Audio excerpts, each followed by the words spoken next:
Thank you very much for that introduction, and thanks for coming out today. After listening to your bio, Kelly, I feel like, is there anything that you haven't done? I need to shorten that down. So, as Robert mentioned, my name is Jay Kinghorn. I'm the Director of Communications and Digital Strategy for the Utah Office of Tourism, and we are the state agency that is charged with marketing the state to out-of-state visitors. And my computer is not advancing. Let's try that. And we're all about the fun. We're all about the national parks and the great recreational opportunities that we have here. But at the same time, we are a part of the Governor's Office of Economic Development, and so we're acutely attuned to the economic impact and the business development aspects of tourism as well. For example, in 2012 alone, visitors and travelers to the state of Utah spent $7.4 billion in the state, which is a pretty significant economic impact when you think about it, because that generated $960 million in state and local tax revenue, and it accounts for an estimated 129,000 jobs. So roughly 1 out of every 10 jobs in the state of Utah is directly or indirectly impacted by the tourism economy. So we have 23.5 million visitors that came last year to Utah to visit, and each one of those came with a slightly different set of goals and a different set of desires and a different set of things that they wanted to do, because we do live in a very diverse state with a wide range of recreational activities. And so in thinking about how we structure the social media and online components of our communications plan, we really try and take a different approach to digital than we do with our broadcast purchases. And the main thing that I always try to orchestrate our team around is that digital and social media is really about connections and communications, and it's not just another broadcast medium. And that's the area where I see people making the greatest number of mistakes in social media, is around thinking of it just like they would a radio or a TV or print ad, as a one-way conversation, rather than a really great chance to engage and communicate and build linkages, build communities around your interests. So if we were to look at kind of a 3-part focus for our office, for our social media, we're looking at first at how we make those connections. How can we begin to create lasting connections, communications with the people who are coming to the state? What are they doing? Why are they enjoying it? What are they sharing? Second, are curating the conversations that are already taking place. If there's one takeaway, it would be that conversations around your area or your business or your brand are taking place online, whether you are participating in the conversation or not. So the degree that you are able, it makes sense to jump in, listen to what's being said, and curate and amplify those pieces that are very positive and meaningful to your brand or your constituency. Social media has also been really important in helping us stay agile and responsive. As we all know, the federal government endured a multi-day, multi-week federal government shutdown that really significantly impacted Utah's visitation to the national parks. We were working to be very proactive, and on the day that the closures happened, the National Park Service took down all of their websites, leaving hundreds of thousands or tens of thousands of visitors in a lurch as to what they would be able to do, whether they'd be allowed in the parks. So while the National Park Service went dark, we really hustled to rally to get information out on social media and on our website and through all of our communications channels to let visitors know, A, here's the status of the closures, here's how it's impacting you, and then provide a list of 50 awesome alternatives to the national parks. And we got really wonderful response from the community with notes like this, that, hey, I was able to restore my original trip. This one came just after Governor Herbert and his team reopened the national parks with state dollars. But having that line of communication allowed them to minimize the disruption on their trip. And that's another great tool, great way that social media can be a tool for you, is thinking of it in terms of a real-time communication platform. You can get the word out very quickly, particularly in a time where information might be developing rapidly and you need to disseminate that information quickly. Even waiting for it to come out in the newspaper the next day is sometimes too long. So thinking in terms of Twitter and Facebook as real-time communication channels is a very powerful outlet. So in the few minutes that I had left for my original presentation, then we'll open it to Kelly's presentation and Q&A. I just wanted to leave you with, or start the conversation really with, 4 guiding principles for what I feel is a successful use of social media and online content. And the first would be to build your communities around shared interests. What are those core values in your community, in your brand, in your constituencies that you can build this digital community around? And it's a chance to rally around shared ideas, and they can be ad hoc, very informal communities. They can be around a single event and then disperse again. You look at what happens on Twitter around the Oscars, for example. If you've never participated in Twitter and you want to know why Twitter is valuable, go on Twitter during the Academy Awards and search for the Academy Award hashtag and just see this global conversation about everything that's happening in real time. It's bringing people together for those couple of hours, and then everyone disperses and goes around their daily life. And it's a pretty remarkable way of assembling our quick communities. So build these communities around shared interest. It might be mountain biking. It might be around technology adoption. It might be building around your geographic community. Any of these communities of interest can be brought together and deepen that conversation through social media and online platforms. As part of that, it forces you to really identify and then effectively tell your unique story. Here in Utah, the signature or the penultimate part of our unique story has been our 5 national parks. And in thinking about our spring-summer campaign that debuted this past March, we built around the Mighty 5 national parks as a unique geographic experience that somebody could have coming to Utah, to travel between these 5 parks that share common themes of slick rock and sandstone and great vistas and great recreational opportunities, but they're all linked by scenic byways and wonderful rural communities. So we tried to capture that into our television commercial. I'll share with you Picture now. this, your next trip, Utah, 5 national parks. First, Zion. You're walking, the ground rises, the ground drops, the ground becomes water. Next, Bryce. You're riding a mule. You're riding a mule under giant orange drip castles. You are not dreaming. You will not forget this. On to Capitol Reef.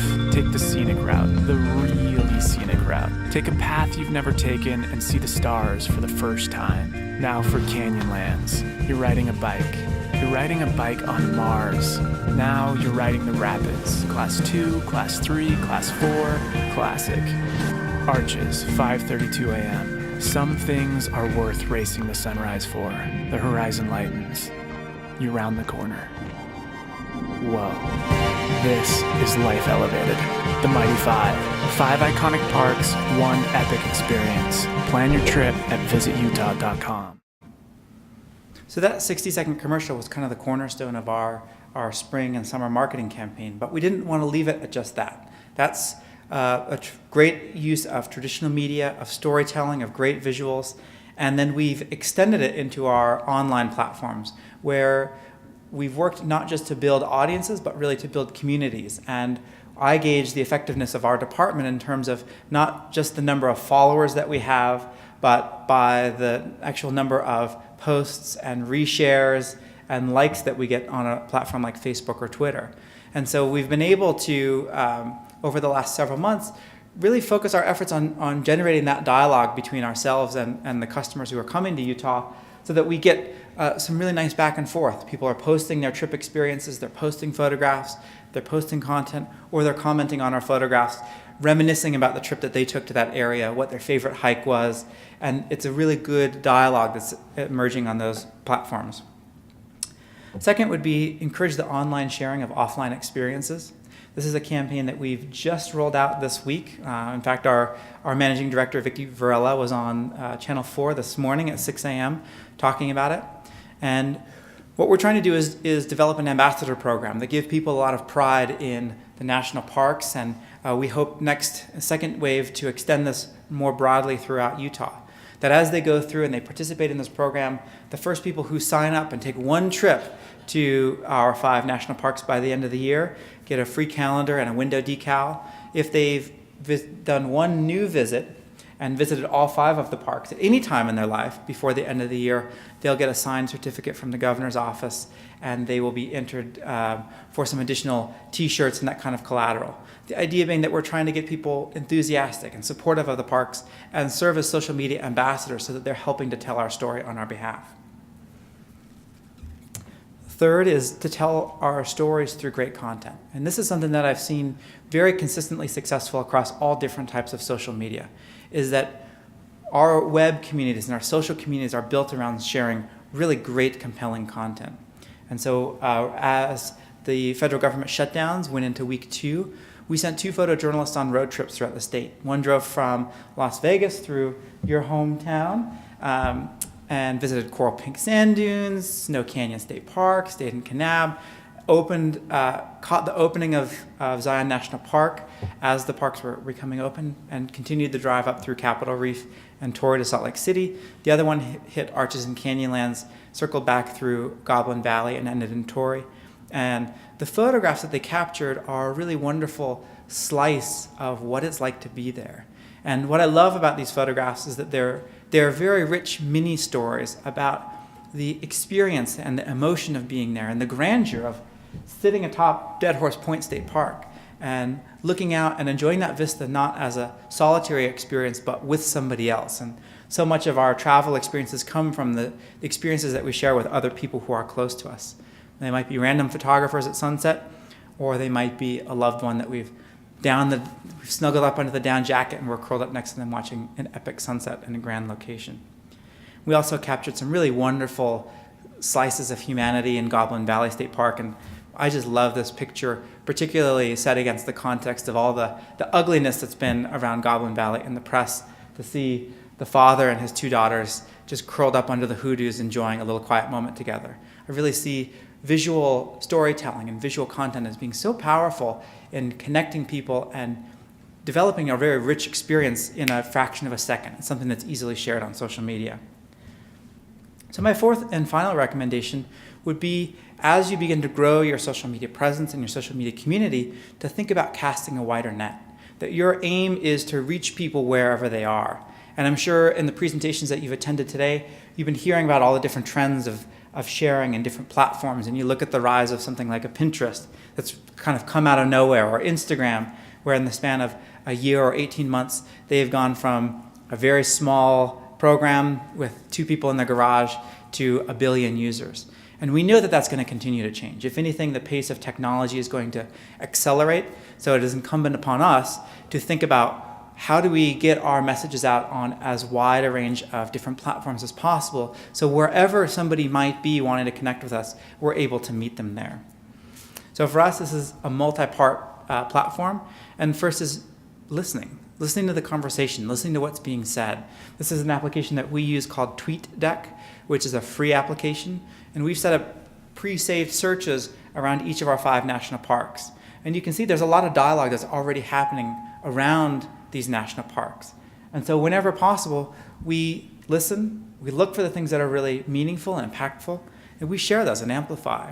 And if you're a small business, or you're kind of strapped for time and you feel like, I've been hearing so much about the need for really great content, but I've got 5 or 6 hats that I'm wearing and I can't possibly spend all my day generating content. You don't really need to generate it. You just need to find it and then reshare it on that platform. And resharing and doing this type of amplification has a really wonderful effect, because we shared this time-lapse video, really spectacular time-lapse video that must have taken months to assemble.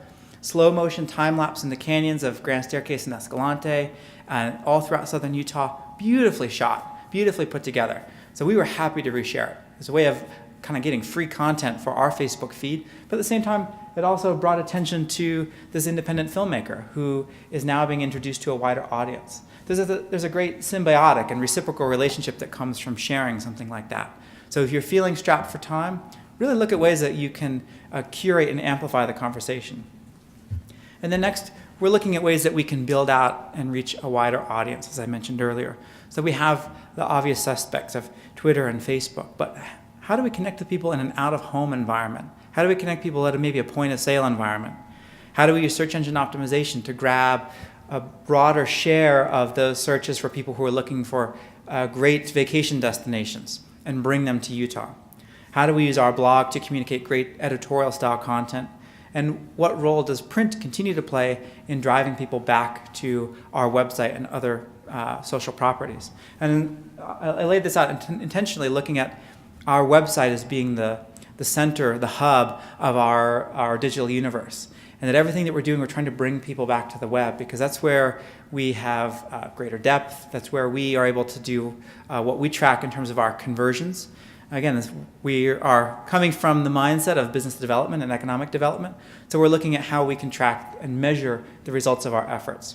And so all these things, by working across channels and working symbiotically between channels, we're able to get a lot more value to the customer, but then also get them to stay with us longer and get more deeply engaged in our message than we would have otherwise.